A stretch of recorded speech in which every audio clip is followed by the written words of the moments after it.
Shalom, selamat berjumpa kembali di dalam kasih Tuhan Yesus Kristus, Bapak Ibu Saudara yang saya kasihi di dalam Dia. Saya Pendeta Rubin Adi Abraham menyapa Anda supaya saudara juga semuanya mengalami kebaikan Tuhan, berkat Tuhan dan bertumbuh secara rohani. Baiklah, pada hari ini saya akan menyampaikan firman Tuhan dengan judul Pelajaran Rohani dari Pelantikan Donald Trump.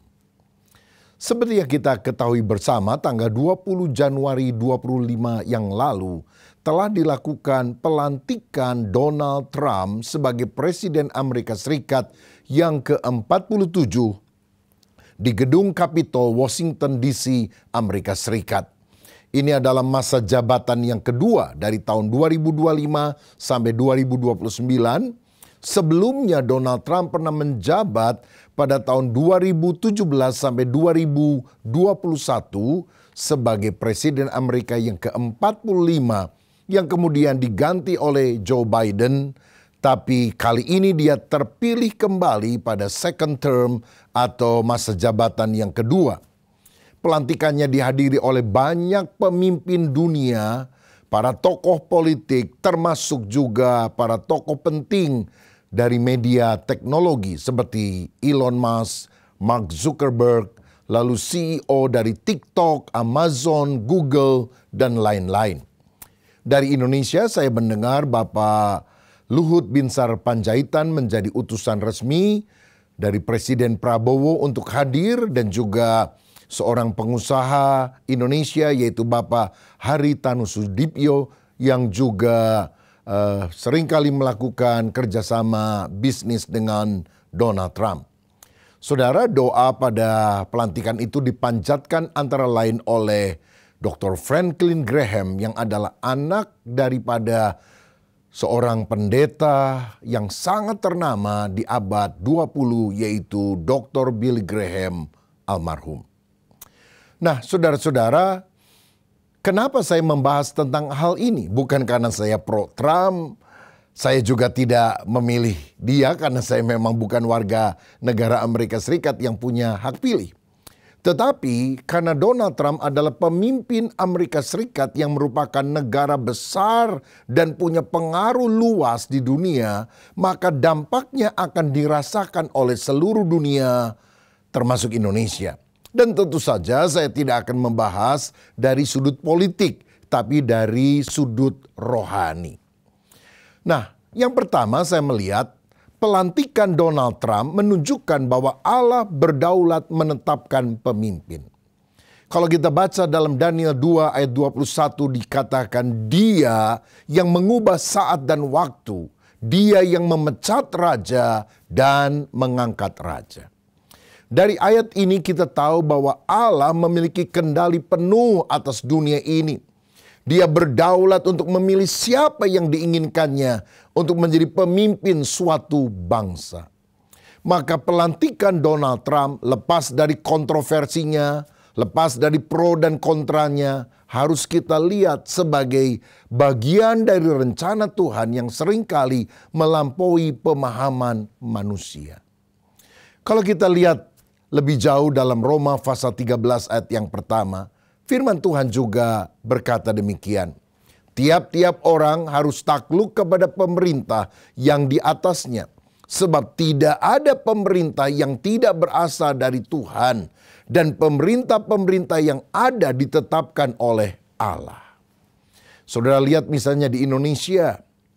2 kali Pak Joko Widodo menang atas Pak Prabowo. Pak Prabowo dipecundangi di dalam pemilihan sebagai calon presiden Indonesia.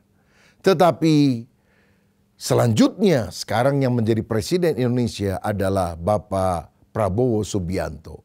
Bukankah ini semuanya berada di dalam kerangka kedaulatan Allah?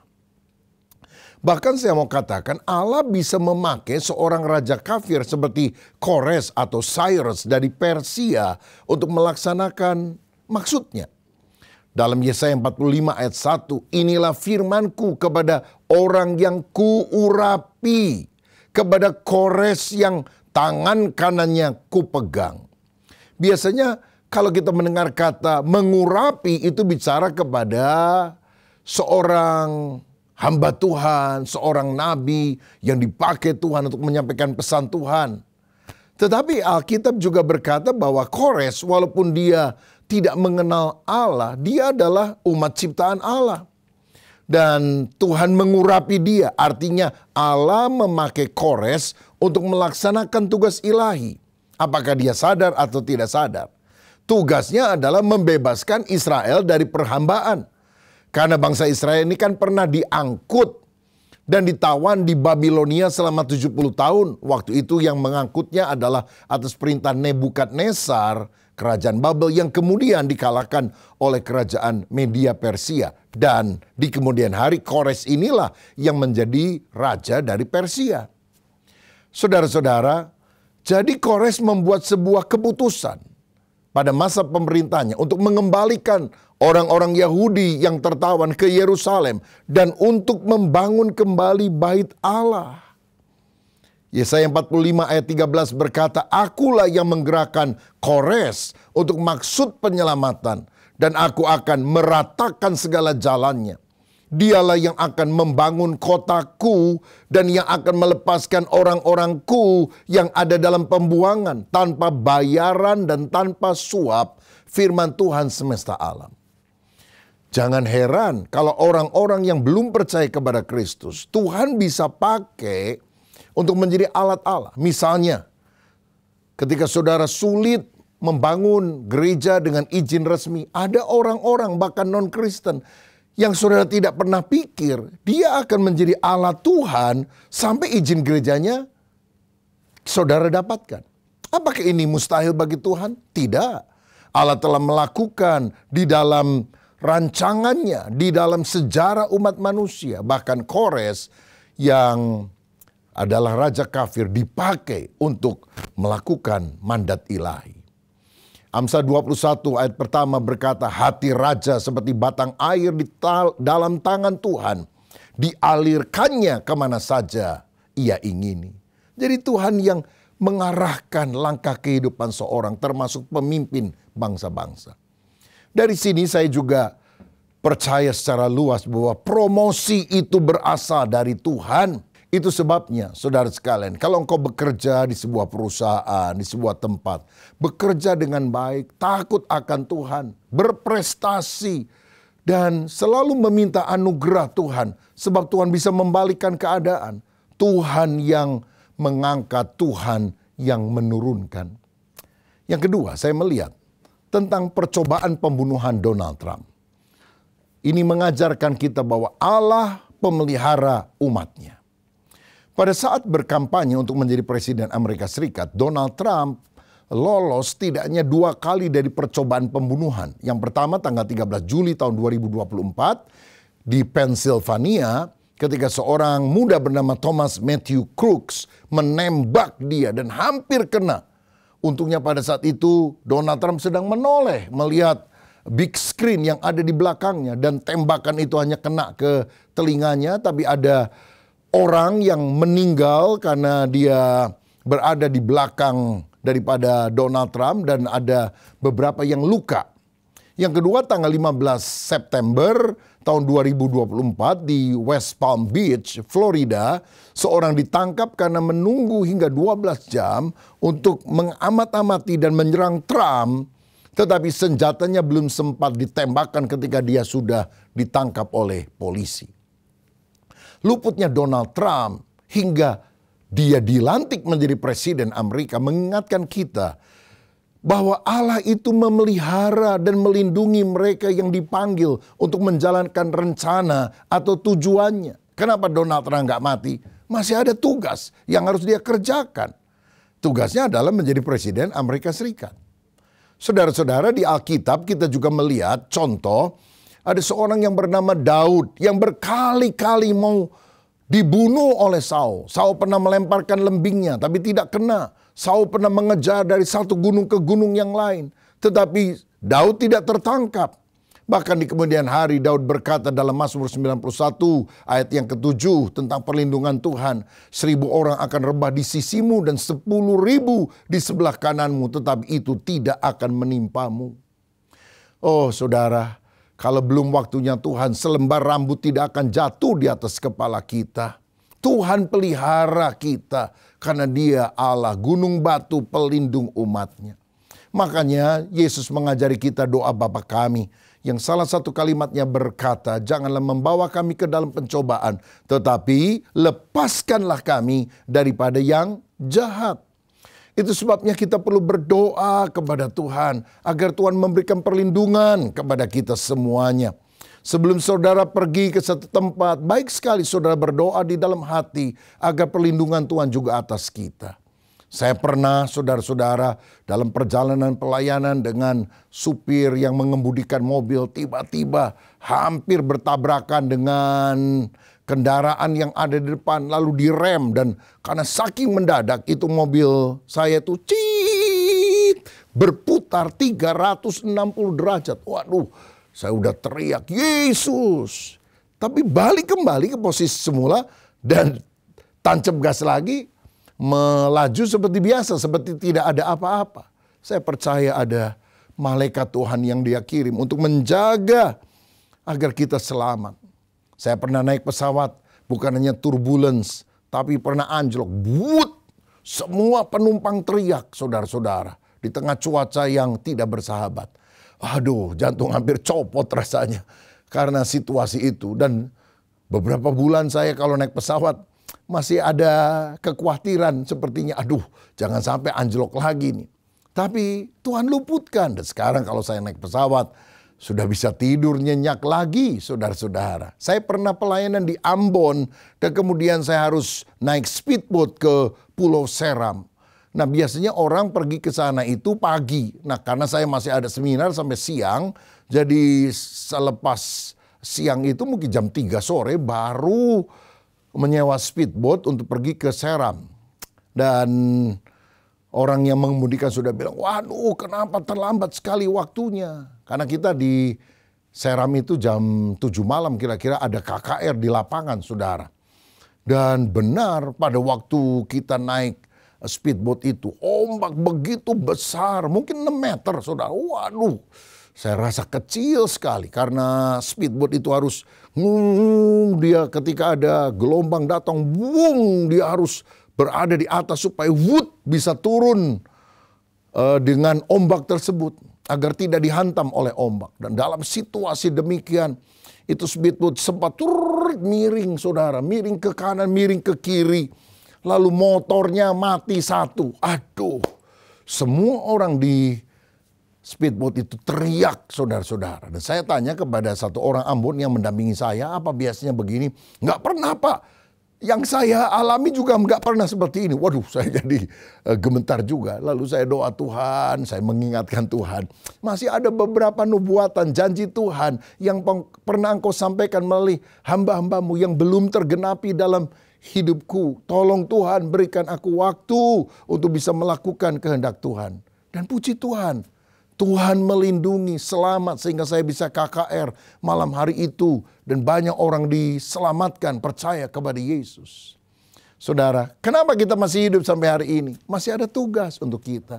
Tugas bagi keluarga, mungkin tugas bagi kantor, tempat perusahaan kita, bagi gereja kita, bagi lingkungan di sekitar kita. Seorang jemaat di Bandung juga pada waktu COVID yang lalu mengalami infeksi COVID-19 itu saudara. Sampai dia harus dirawat di rumah sakit. Dan saudara tahu pakai ventilator itu sampai 29 hari. Saya kadang mendengar orang yang baru 2-3 hari pakai ventilator udah gak kuat. Meninggal saudara. Saudara pakai masker aja. Ya, 24 jam. Aduh rasanya udah gak enak. Kita mau ganti. Anjurannya kan 8 jam ganti dengan yang baru. Ini ventilator 29 hari nggak ganti-ganti, nggak bisa dicopot. Tapi bertahan hidup sampai sekarang. Dan saya bilang, kenapa Tuhan memberikan nyawa kedua, nyawa sambungan? Karena hidupmu mulai hari ini harus dipersembahkan untuk melayani Tuhan. Nah sekarang dia melayani Tuhan dengan apa yang dia bisa lakukan. Bukan jadi pendeta, tapi menjadi seorang jemaat yang aktif di dalam pelayanan. Saudara, kalau kita dilindungi oleh Tuhan dari segala mara bahaya, ingat, bukan karena kita hebat, Tuhan masih berkemurahan kepada kita. Masih ada tugas yang harus kita kerjakan. Ayo kita fokus untuk melayani Tuhan. Seperti juga Trump yang luput dari kematian karena ada penugasan ilahi menjadi presiden Amerika Serikat. Yang ketiga adalah kebijakan Trump. Menunjukkan bahwa Allah punya kehendak untuk ditaati. Donald Trump seringkali dianggap sebagai pemimpin yang berani menyuarakan pandangan kontroversial meskipun menghadapi kritik yang tajam. Beberapa kebijakan Trump dianggap sejalan dengan nilai-nilai Alkitab dan berdampak global. Nah saudara, kebijakan atau keputusan kita juga harus selaras dengan kehendak Allah. Kita perlu berdiri teguh dan memegang prinsip firman. Bahkan di tengah tekanan orang-orang yang tidak menyetujuinya. Ada 3 kebijakan yang secara ringkas saya mau share kepada saudara. Yang pertama, Trump mengeluarkan kebijakan mengakui hanya 2 gender saja, yaitu pria dan wanita. Nah, Alkitab menegaskan bahwa Allah menciptakan memang 2 gender itu, laki-laki dan perempuan. Karena Kejadian 1:27 berkata, maka Allah menciptakan manusia itu menurut gambarnya, menurut gambar Allah diciptakannya dia, laki-laki dan perempuan diciptakannya mereka. Jadi Adam dan Hawa, bukan Adam dan Hendra. Adam and Eve, not Adam and Steve. Identitas gender ini terkait erat dengan tujuan dan peran dalam rencana Allah. Beranak cuculah, bertambah banyak, penuhilah bumi. Kalau laki kawin sama laki, perempuan kawin sama perempuan, nggak bisa punya anak. Maka spesies manusia ini akan lenyap di atas muka bumi. Punah, saudara. Makanya pernikahan itu perlu laki dan perempuan. Supaya bisa beranak cucu bertambah banyak. Nah sayang sekali ada banyak negara-negara yang menolak prinsip Alkitab ini. Bahkan yang terbaru 23 Januari 2025 yang lalu, Thailand menjadi negara yang pertama di ASEAN yang meresmikan pernikahan sejenis. Saudara, sebelumnya adalah Taiwan di Asia, kemudian juga Nepal, sekarang Thailand. Nah, pandangan Donald Trump ini menegakkan kembali nilai tradisional yang telah ditolak oleh pemerintahan sebelumnya. Dia hanya menyebutkan laki dan perempuan, dan ini tentu menimbulkan keresahan karena dari tentara Amerika Serikat saja di Tenggarai kira-kira ada 15.000 orang itu LGBT, saudara. Apakah mereka akan diberhentikan? Yaitu masuk ranah politik, saya tidak membahas tentunya. Nah, tetapi kita juga harus merespon isu ini dengan kasih dan hikmat. Bukan hanya dengan debat atau konfrontasi bahkan. Karena kita juga melihat ada banyak orang-orang yang kemudian punya kelainan jadi laki, mau seperti perempuan, perempuan mau seperti laki, bahkan mau mengubah jenis kelamin. Karena mungkin mereka dulu adalah korban pelecehan seksual oleh sesama jenis yang akhirnya menyebabkan kondisi mereka seperti ini. Atau ada salah didik dalam keluarga. Ada orang tua yang punya anak, laki, dia ingin anak berikutnya adalah perempuan. Ternyata laki-laki. Lalu dari sejak kecil dikasih baju perempuan, diajak ngomong seperti perempuan, dikasih boneka dan sebagainya. Dan bukankah ini adalah salah didik di dalam keluarga?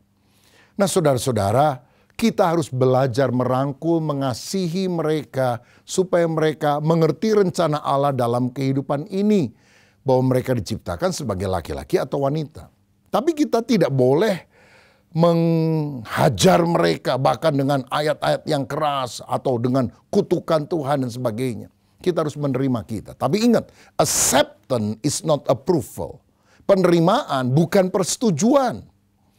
Sebab di dalam 1 Korintus 6 ayat 9 dan selanjutnya dikatakan, jangan sesat, orang cabul, penyembah berhala, orang berzina, banci, yaitu pria yang kewanita-wanitaan, orang pemburit, homoseksual, orang yang melakukan hubungan seks melalui dubur, itu pemburit, pencuri, orang kikir, pemabuk, pemfitnah, dan penipu tidak akan mendapat bagian dalam kerajaan Allah.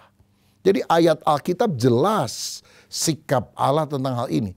Tapi ayat 11 memberikan pengharapan. Dan beberapa orang di antara kamu, demikianlah dahulu. Tetapi kamu telah dirimu disucikan, kamu telah dikuduskan, kamu telah dibenarkan dalam nama Tuhan Yesus Kristus dan dalam roh Allah. Walaupun dulu seperti itu, ketika kita bertobat percaya kepada Yesus, Roh Kudus mengubah hidup kita. Firman Allah yang kita terima setiap hari yang kita taati, itu akan mentransformasikan hidup kita sesuai dengan rencana Allah. Bukankah ini kabar baik Injil yang harus kita bagikan kepada orang-orang yang juga mengalami pergumulan dalam masalah homoseksual ini? Kalau orang yang heteroseksual, dia digoda, misalnya menyukai istri orang dan sebagainya, itu dosa. Jadi jangan kita pikir, oh homoseksual dosa, heteroseksual tidak dosa kalau dia melakukan perselingkuhan. Tidak demikian. Kita semua punya pergumulan, tapi biarlah kita tetap taat kepada firman. Yang kedua, kebijakan Trump adalah kebijakan pro-life, pro-kehidupan. Trump mendukung gerakan anti-aborsi. Dari sini kita juga harus berkaca dari firman Tuhan, bahwa hidup adalah anugerah Allah yang harus dihargai. Tuhanlah sang sumber hidup, Dia pemberi kehidupan. Sehingga janin adalah makhluk hidup yang memiliki jiwa atau nyawa. Dalam Mazmur 139 ayat 13 dan selanjutnya, firman Tuhan berkata, sebab engkaulah yang membentuk buah pinggangku, menenun aku dalam kandungan ibuku. Aku bersyukur kepadamu oleh karena kejadianku dahsyat dan ajaib.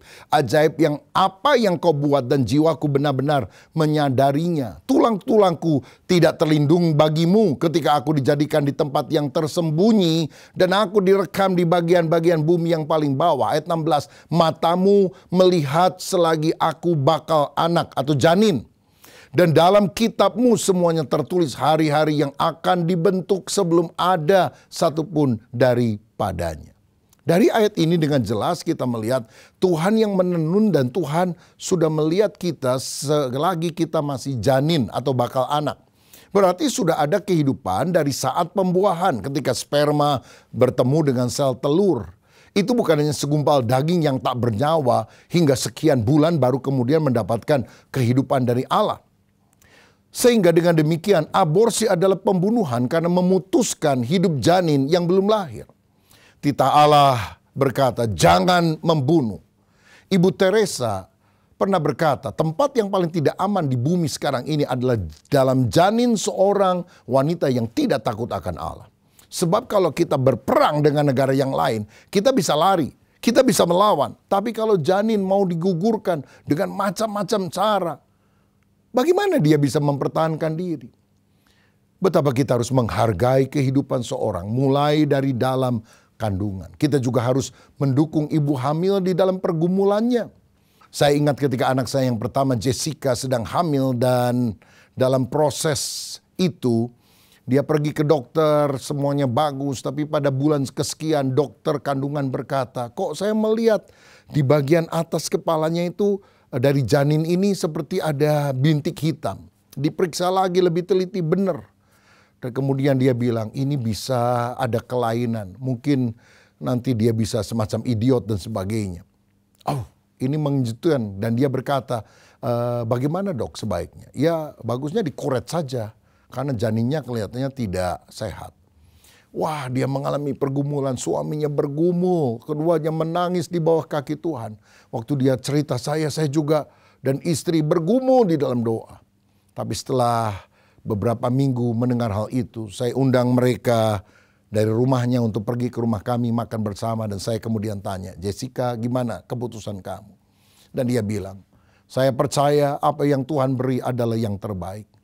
Masa Tuhan kasih saya buang? Saya tetap akan mengandung dan melahirkan anak ini. Saya hanya ingin didoakan supaya kalaupun anak yang saya lahirkan ini ada kelainan, saya tetap kuat untuk merawat dia seumur hidupnya. Saudara-saudara, dengan adanya tekad tersebut, kami berdoa bersama-sama. Setelah itu, hati kami menjadi lebih tenang. Kami percaya Tuhan bisa menolong. Seandainya tidak, kami tetap akan setia kepadamu. ketika dilahirkan. Sehat sampai hari ini, pinter luar biasa saudara. Umur 2 tahun bisa menyebutkan nama presiden-presiden, nama gunung-gunung yang ada di dunia. Bahkan dia bisa baca abjad usia 2 tahun. Dari A sampai Z, lalu mundur dari Z sampai A. Bayangkan, saya juga susah untuk mengikuti apa yang dia bisa kerjakan itu. Dan sampai hari ini dia menjadi anak yang cerdas. Oh, kalau kami menggugurkan betapa kehidupan seorang yang penuh dengan kasih karunia Tuhan tidak akan ada di atas muka bumi ini. Saudara, ini kebijakan yang selaras firman. Dan kita juga sebagai orang Kristen harus pro kepada kehidupan dan tidak menerima aborsi. Yang terakhir, yang ketiga, kebijakan yang mendukung Israel. Kita tahu Trump mendukung negara Israel, bahkan mengakui Yerusalem sebagai ibu kota Israel. Dan pada tahun 2018, term pertama dari pemerintahnya, dia telah memindahkan kedutaan besar Amerika bukan lagi di Tel Aviv tetapi ke Yerusalem sebagai pengakuan Yerusalem adalah ibu kota Israel. Ini terkait dengan firman Tuhan dalam Kejadian 12 ayat 3 yang berkata, "Aku akan memberkati orang-orang yang memberkati engkau dan mengutuk orang-orang yang mengutuk engkau." Menurut catatan Alkitab, tanah Kanaan atau sekarang disebut Israel adalah tanah perjanjian yang diberikan kepada keturunan Abraham melalui Ishak, Yakub, dan 12 suku Israel yang kemudian dikenal sebagai orang Yahudi. Bahkan dalam Keluaran 17 ayat yang ke-8, Alkitab berkata demikian, "Seluruh tanah Kanaan akan kuberikan menjadi milikmu untuk selama-lamanya." Itu janji Tuhan, saudara. Memang orang Israel pernah terusir karena dosa mereka, terserak ke bangsa-bangsa, lalu tempatnya diduduki oleh bangsa Arab, bangsa yang lain. Tetapi janji Allah tetap bahwa tanah ini adalah tanah yang diberikan kepada umat Israel. Bahkan dalam Kejadian 15 ayat 18 dikatakan, "Kepada keturunanmu lah kuberikan negeri ini mulai dari sungai Mesir sampai ke sungai besar itu, sungai Efrat." Jadi ini yang sekarang disebut sebagai Greater Israel. Bahwa teritorial Israel itu mestinya dari tanah Mesir, sungai Nil, sampai ke sungai Efrat yang ada di Irak. Itu besar, saudara-saudara. Saya percaya tidak akan terjadi pada masa pemerintahan Benyamin Netanyahu. Tapi nanti ketika Mesias datang untuk kali kedua ke dunia, Yesus memerintah dalam kerajaan 1000 tahun, nubuatan ini akan tergenapi. Nah, penting sekali untuk kita menyadari sebagai umat Kristen yang kita dukung bukan peperangan atau kekerasan yang bahkan dilakukan oleh orang Israel. Karena Tuhan sendiri ngomong dalam Keluaran 32 ayat 9 bahwa Israel itu bangsa yang tegar tengkuk, keras kepala. Dan saudara harus tahu sampai hari ini orang Israel itu bukan orang Kristen. Agamanya Yudaisme. Mereka adalah orang yang menentang kekristenan, menentang Kristus. Bahkan saudara tahu, bangsa apa yang menyerahkan Yesus untuk disalibkan? Bangsa Yahudi bukan? Tapi Alkitab sendiri mengatakan, misalnya dalam Mazmur 122 ayat yang ke-6, "Berdoalah untuk kesejahteraan Yerusalem. Biarlah orang-orang yang mencintaimu mendapat sentosa." Jadi kita perlu berdoa untuk kesejahteraan Yerusalem. Dan orang yang berdoa dan mengupayakan kesejahteraan Yerusalem, Tuhan sendiri bilang akan mendapatkan sentosa, damai sejahtera dalam hidupnya. Nah, pada tahun 2020 ketika Donald Trump menjabat sebagai presiden untuk term yang pertama, ada sebuah perjanjian damai yang disebut sebagai Abraham Accords, yaitu deklarasi perdamaian antara Israel dan negara Arab, Uni Emirat Arab dan Bahrain. Negosiatornya adalah Jared Kushner yang adalah menantu Donald Trump yang berdarah Yahudi. Saudara-saudara, jadi Israel dan Arab yang selama ini bertengkar mengadakan perjanjian damai. Dan ini juga ingin dilakukan dengan negara Arab Saudi dan negara-negara yang lain. Dasarnya adalah Abraham atau Ibrahim itu kan bapak bagi orang Yahudi, bagi orang Kristen, bagi orang Islam, bagi orang Yahudi juga bagi orang Arab. Maka ayo kita berdamai. Nah, saudara-saudara, tentu upaya ini akan dilanjutkan pada pemerintahan Donald Trump bagian kedua ini. Tetapi di dalam Alkitab kita perlu tahu ada perjanjian Allah kepada Abraham. Kalau tadi kan Israel dengan negara-negara Arab. Kalau ini adalah Abraham Covenant. Perjanjian Allah dengan Abraham. Dalam Kejadian 12 ayat yang ketiga-B, firman Tuhan berkata demikian. Dan olehmu semua kaum di muka bumi akan mendapat berkat. Perjanjian ini mengandung janji universal bahwa melalui keturunan Abraham semua bangsa akan diberkati. Keturunan Abraham yang dimaksud ini menurut Galatia 3 ayat 16 digenapi oleh satu orang, yaitu Yesus Kristus.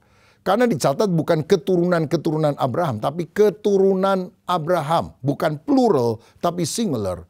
Dan dari garis keturunan Abraham muncul Yesus Kristus yang adalah jalan keselamatan bagi semua manusia. Saudara, konflik di Timur Tengah termasuk antara Israel dan bangsa-bangsa Arab seringkali dikaitkan dengan klaim atas janji Allah kepada Abraham. Namun Yesus datang untuk memperdamaikan semua bangsa, baik Yahudi maupun non-Yahudi, menurut Efesus 2 ayat 14-18. Rencana Allah yang mempersatukan bangsa-bangsa di dalam Kristus bukan hanya pada dimensi politik yang dilakukan oleh negara-negara dan pemimpin-pemimpin dunia. Tapi ini adalah panggilan rohani bagi gereja. Supaya orang berdamai terutama dengan Allah melalui keturunan Abraham, yaitu Yesus Kristus. Matius 5 ayat 9 berkata, berbahagialah orang yang membawa damai karena mereka akan disebut anak-anak Allah. Perdamaian sejati tidak dapat dicapai hanya melalui kebijakan politik, tetapi melalui transformasi hati manusia yang didamaikan dengan Allah melalui Kristus Yesus. Makanya gereja dipanggil untuk menjadi agen perdamaian, membawa kabar pendamaian, yaitu Injil. Baik secara lokal maupun global, dengan menunjukkan kasih Kristus kepada semua pihak yang terlibat dalam konflik. Makanya harus dimulai dari kita. Kita harus berdamai dengan semua orang, mulai dari keluarga, dan kita juga mau menjadi juru damai. Seperti seorang datang kepada Ibu Teresa dari Kalkuta, India, dan berkata, bagaimana caranya supaya dunia berdamai? Dia bilang, pulang, kasih keluargamu, dan dunia akan berdamai. Karena banyak konflik dimulai dari keluarga. Makanya dalam kehidupan kita harus mengutamakan damai. Jangan membangun tembok, tapi membangun jembatan. Saya berdoa supaya pelajaran rohani dari peristiwa pelantikan Donald Trump, lepasnya dari percobaan pembunuhan dan kebijakan yang diambil, itu sungguh-sungguh bisa bermanfaat bagi kita. Sekali lagi, kita bukan pendukung Donald Trump karena dia adalah orang yang tidak sempurna saja. Tentu saja. Dan banyak kebijakannya yang juga barangkali kita sendiri tidak setuju. Tapi setidaknya ada hal-hal yang bisa kita petik dari peristiwa ini. Bahwa Allah yang berdaulat punya firman yang harus kita taati dalam kehidupan. Mari kita berdoa. Bapa, terima kasih Engkau yang memegang kendali atas bangsa-bangsa, pemimpin-pemimpin dunia. Dan biarlah kami selalu ingat bahwa Tuhan adalah pemimpin kami yang terbesar. Dan kami mau taat kepada kebenaran firman-Mu. Jadikan kami juga orang-orang yang menghargai kehidupan, menghargai janin yang ada, menghargai pernikahan antara pria dan wanita. Kami juga mendoakan damai sejahtera untuk Israel, untuk Yerusalem, supaya ada perdamaian dunia, tapi lebih daripada itu, perdamaian antara manusia dengan Allah, supaya kami tidak binasa masuk neraka, tapi beroleh hidup yang kekal melalui Kristus Yesus. Berkat atas kami dalam nama Yesus. Amin.